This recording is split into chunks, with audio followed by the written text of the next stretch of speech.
This presentation will go over an introduction for how to generate graphics using SAS GTL and SG procedures. We'll start with talking about what are GTL and SG procedures, what their differences are, when to use each, then we'll go over various example figures in some detail, after which I'll briefly touch upon some more advanced and interesting GTL techniques. Graphical Template Language, or GTL, is the underlying language SAS uses to generate and modify figures through this ODS graphic system. This means SAS uses GTL whenever it displays graphics, which includes when using proc univariate, proc freq, proc lifetest, or any other procedure that can generate figures. SAS graph procedures, or SG procedures, act as a shorthand method of accessing the templates generated through GTL. SG procedures use a set of default templates to quickly generate figures. As a result of these differences, there are pros and cons of using each method. Because using GTL is a direct access to how SAS generates graphics, GTL can potentially generate the most detailed and complicated figures. Furthermore, when using GTL, you're actually making a template, which means it only needs to be made once, so it can be used over and over again.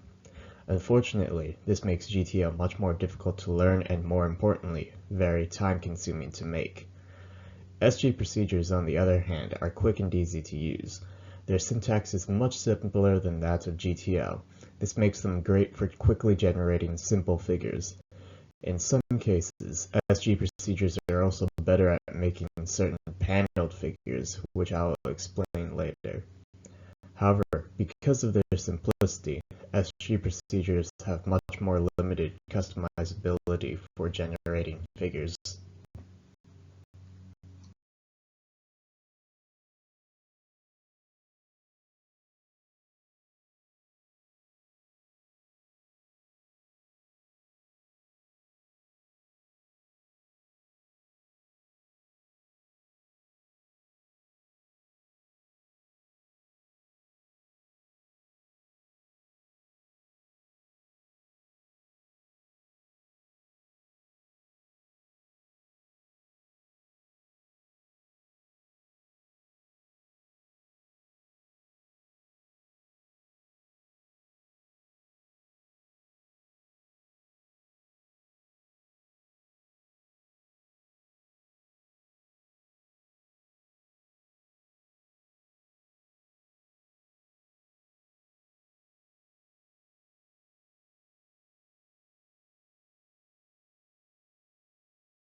To draw a figure using GTL, first a template needs to be created using proc template.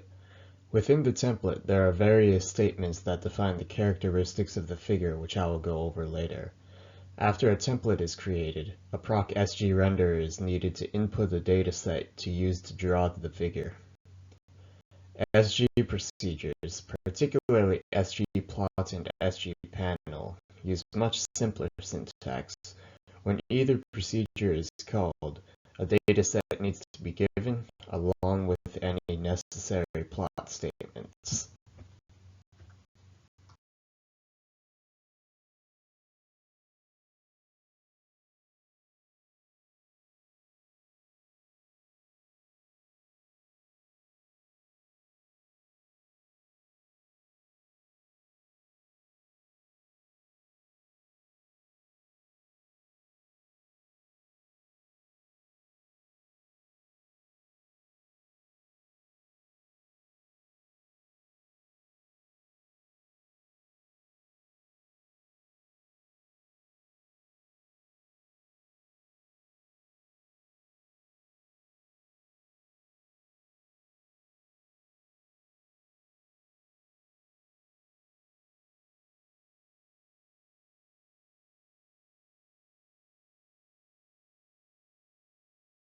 Here you can get a general idea for what kind of code is involved in each method. Each of these chunks of code produce identical figures, which is a paneled bar chart. As you can see in the GTL, there's a lot more going on. There's the proc template chunk, which I have mentioned earlier. Within are the various plot statements. And then underneath the dashed line, there's the proc SG render block, which actually draws the figure. Contrary to the GTL, the SG procedure has much less going on in the code. As you can see, there's the proc SG panel block, and within are the various plot statements to generate the graphic. The arrows point to lines of necessary code, which means all other lines can be omitted since they are only cosmetic. As you can see, the SG procedures have far fewer arrows pointing to the lines of code than the GTL.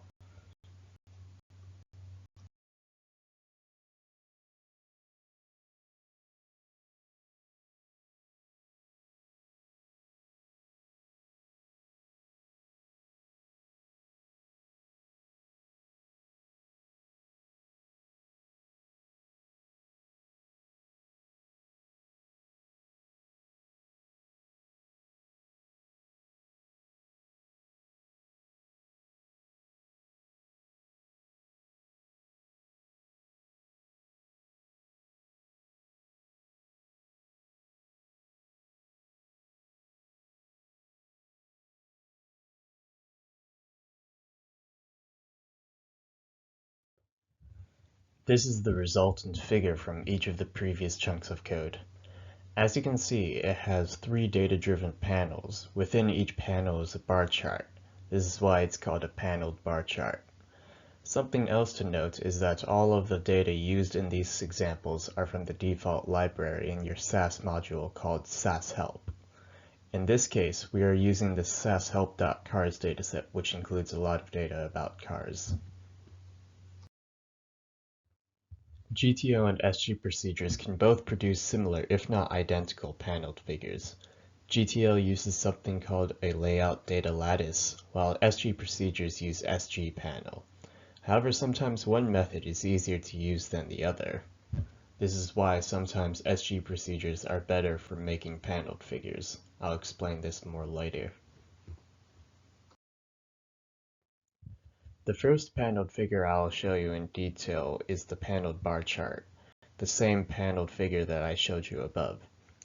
The bar chart is one of those cases where GTL is a viable option to generate paneled figures. As a result, we will use GTL to demonstrate.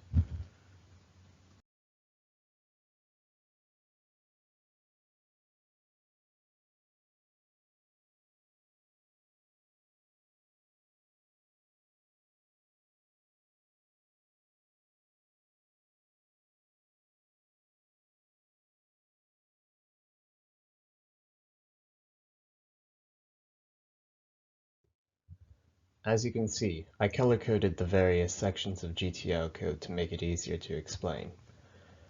The blue section includes the initialization of the proc template and defines stack graph statements. Within, you can see the layout data lattice, which tells SAS that you want to generate a paneled figure with the number of panels being data-driven. Within, you can see various axis statements which determine how the figure will look. And then at the end of the blue section, after the orange section, you can see all of those statements being closed. Nested within the blue section, you can see the layout prototype. The special thing about using data lattice in GTL is that you have to use something called a layout prototype in order to generate a paneled figure. What the prototype does is it sort of creates a cookie cutter figure that you will want to use across all of the panels. As you can see within the prototype, you have a bar chart statement, which tells SAS that you want a bar chart to be displayed across all of the panels. Then in the green section, you can see the proc sgrender statement taking the SAS help.cars dataset and calling the bar graph panel template that we just generated. As a result, it generates the figure on the right.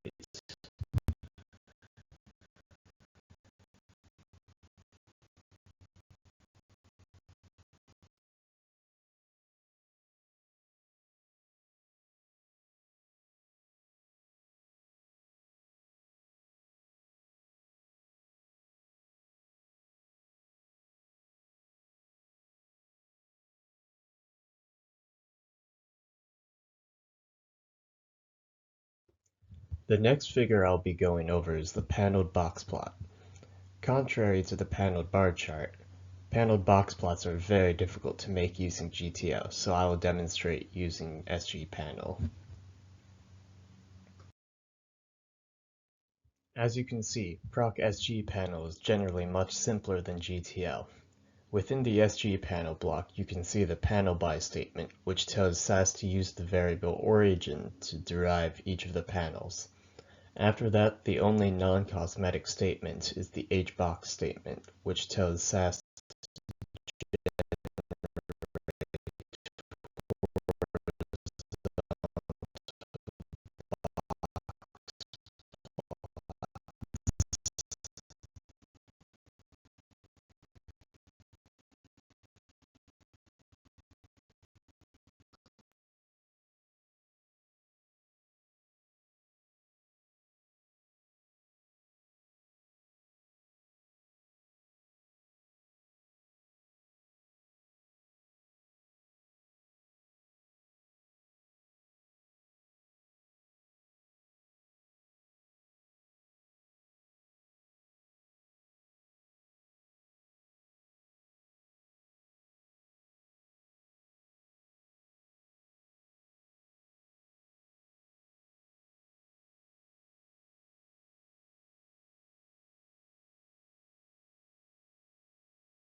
As I mentioned before, GTL is limited in its ability to create paneled figures.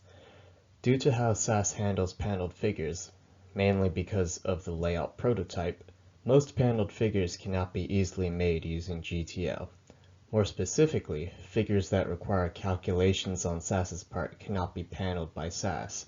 For example, when drawing box plots, SAS needs to calculate the mean, first quartile, third quartile, median, maximum, minimum, and whatever outliers there may be. Similarly, with histograms, SAS needs to calculate the bin width for the histogram. As a result, box plots and histograms and various other figures cannot be used inside of the layout prototype statement. This could potentially be remedied through heavy data manipulation, but usually it's just much easier to use SGPanel.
The next figure we'll be going over is the histogram with box plot and summary statistics table.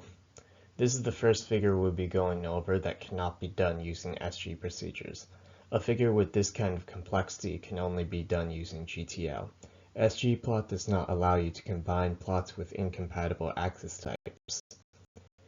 In this case, histograms here use a numeric y-axis, while box plots use a categorical y-axis.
Here is the complete code for generating the template for the histogram with the box plot and summary statistics table.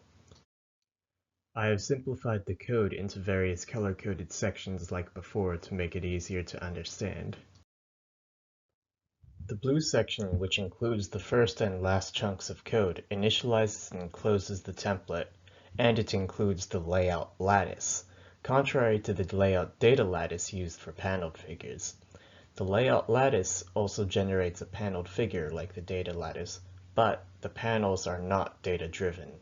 In this case, there are two fixed-sized panels that will contain different figures. As you can see, one will contain the histogram, density plots, and text entries, and the other will include the box plot. Next is the orange section, which includes the first layout overlay statement. All of the plots inside the overlay statement will be overlaid on top of each other, as the name implies. Since it is also the first layout statement specified within the lattice layout, the overlaid plots will be placed inside the first panel.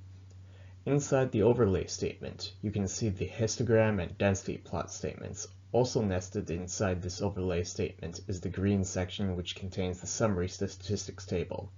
On the right, you can note that the histogram and density plots, along with the summary statistics table, are all overlaid on top of each other in the same upper panel.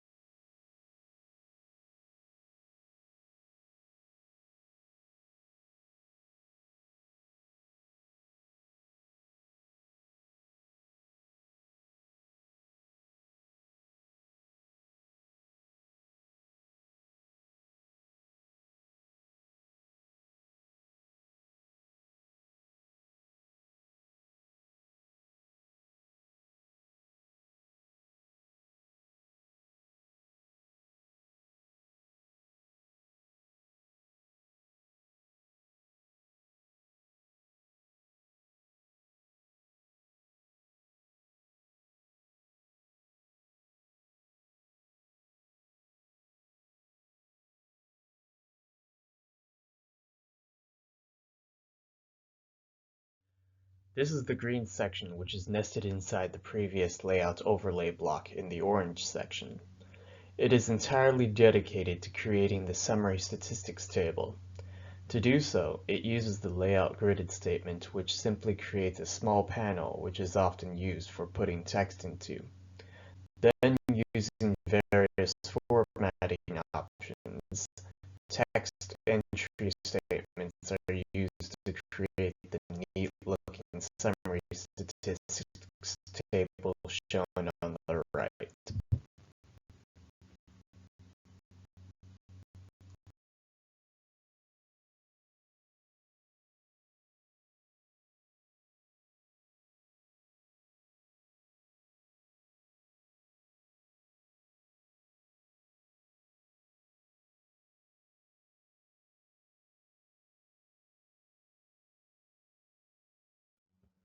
Finally, this is the red section, which contains the second layout overlay statement.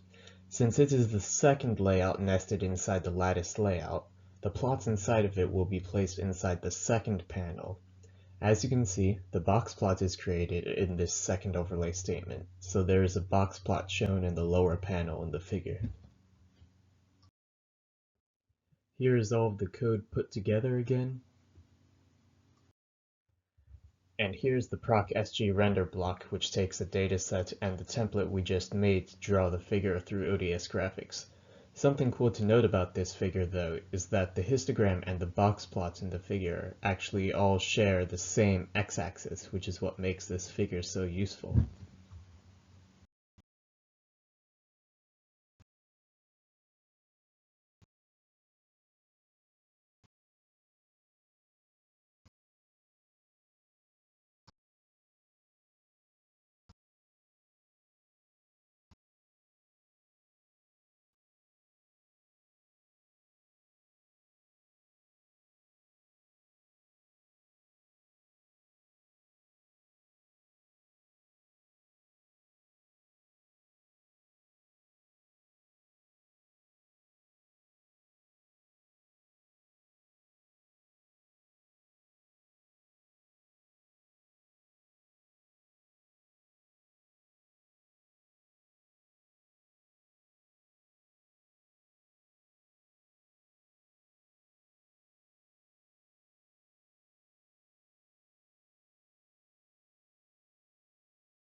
The last figure we'll be going over in detail today is the Kaplan-Meier survival plot with at-risk table.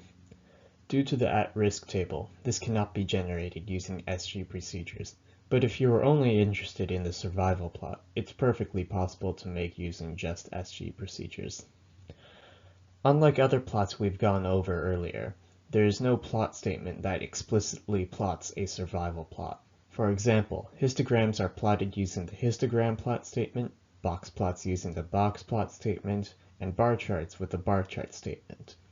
As a result, we need to be creative and make the survival plot using various other plots. The easiest way to break down a survival plot is using a step plot to show the survival probabilities, a scatter plot to show the sensor data, and a band plot to show the Holland-Wiener confidence bands.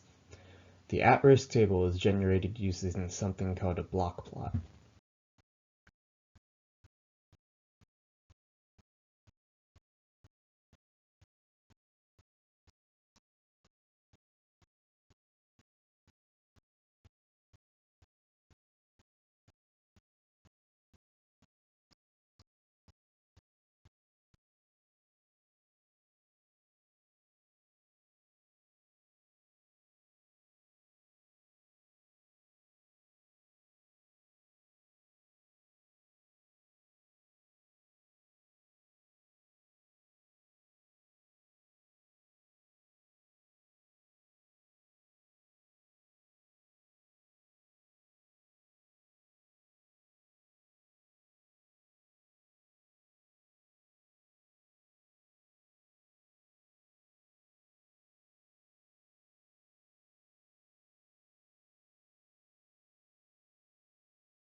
Unfortunately, since the code for this figure is too large to reasonably fit onto one slide, I'll simply describe the sections of code as they come. This first section is actually just data setup. Since usually data does not come in the format conducive for drawing a survival plot, we have to use the proc life test procedure to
This first section is initializing the template and invoking the layout lattice statement to generate two fixed size panels like before.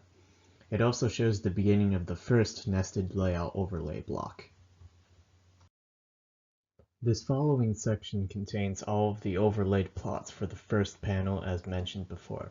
As you can see, there's the step plot, scatter plot, and band plot statements to generate the survival plot. There are also two discrete legend statements to create relevant legends for the figure.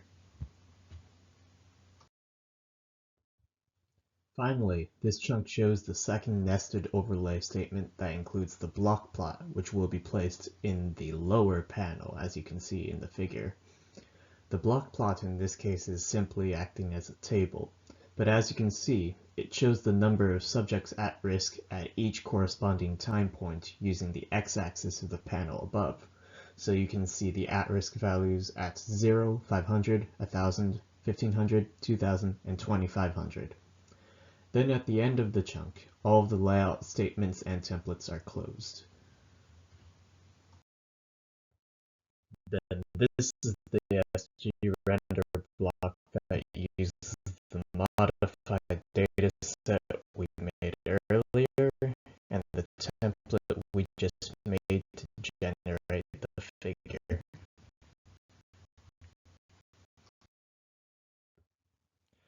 I'll briefly go over what discrete attribute maps are. Suppose you have two datasets with data and you want to create graphics for both. By default, SAS will color different stratified groups in data using the same color scheme, unless otherwise specified.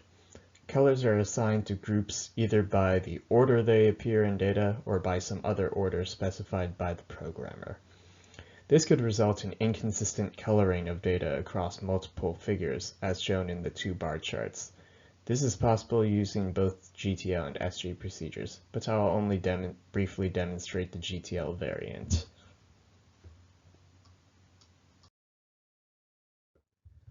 Below is a small snippet of the code necessary for a discrete attribute map.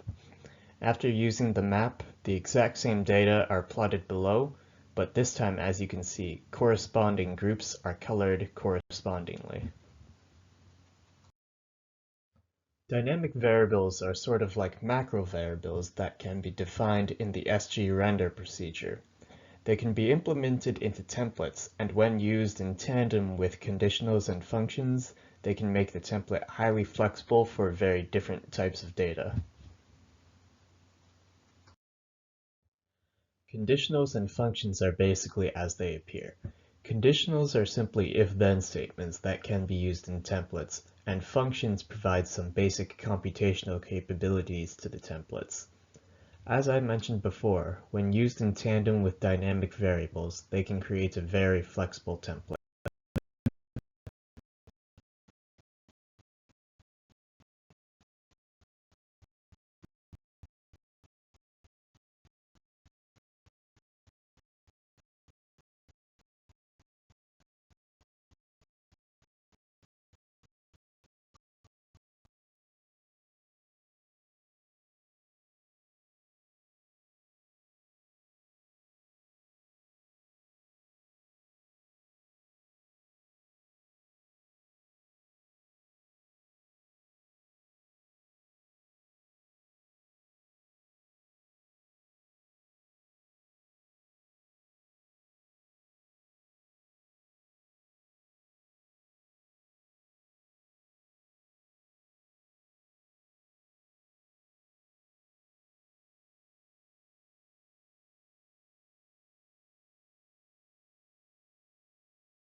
Here's an example of a template using dynamic variables, conditionals, and functions. This is based off of the code for a histogram and box plot with summary statistics table described previously. As you can see, dynamic variables are declared at the very beginning of the template and used in various places in place of regular variable names. There are also various places conditionals are used to control whether some pieces of the template are used, particularly with the density plots. And you can see functions were already used to generate the text entries for the summary statistics table.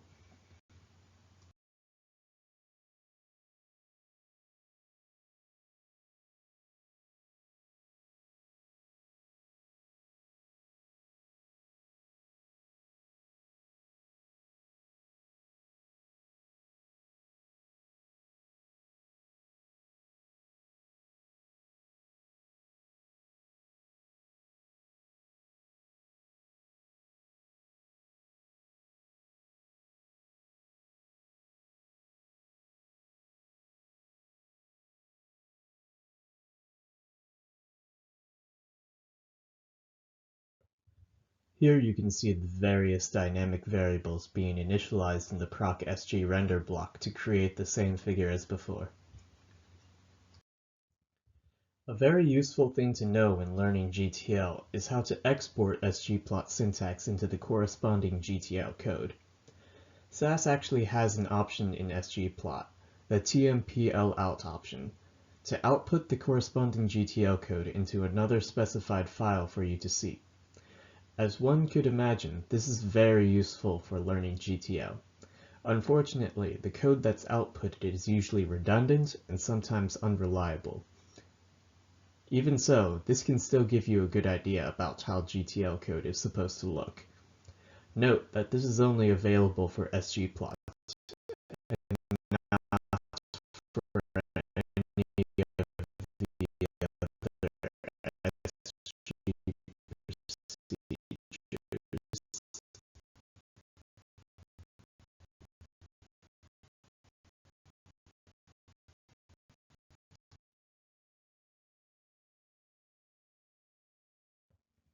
Here you can see the exported GTL code as a result of the proc sgplot's tmplout option. It's also rather difficult to read at first, but after some style adjustments, patterns and syntax can be seen that can help improve your GTL skills. To recap, GTL is more suited for creating highly complicated and detailed figures. It also creates templates that can be reused over and over again. However, it's more difficult and costs much more time to make. SG procedures, on the other hand, are able to very quickly and efficiently create simple figures, and oftentimes are better for generating panel figures.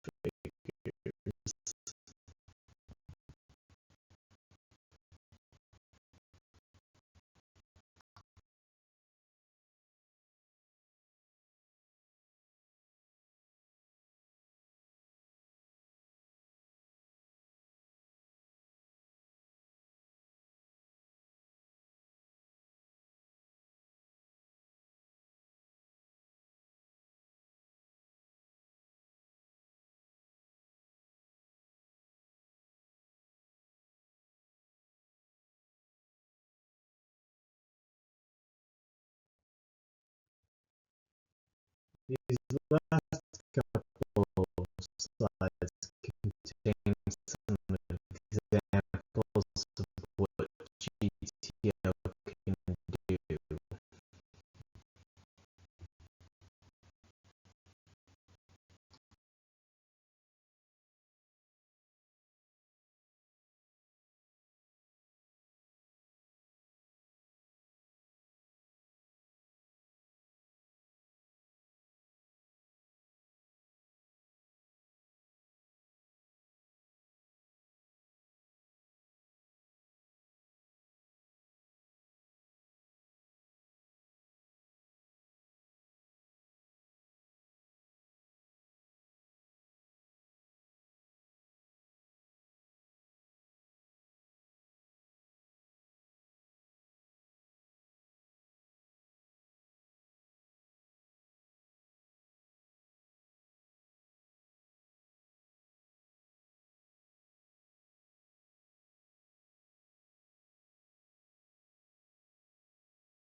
And of course, thank you for listening all the way through my presentation. I hope this has helped you with your understanding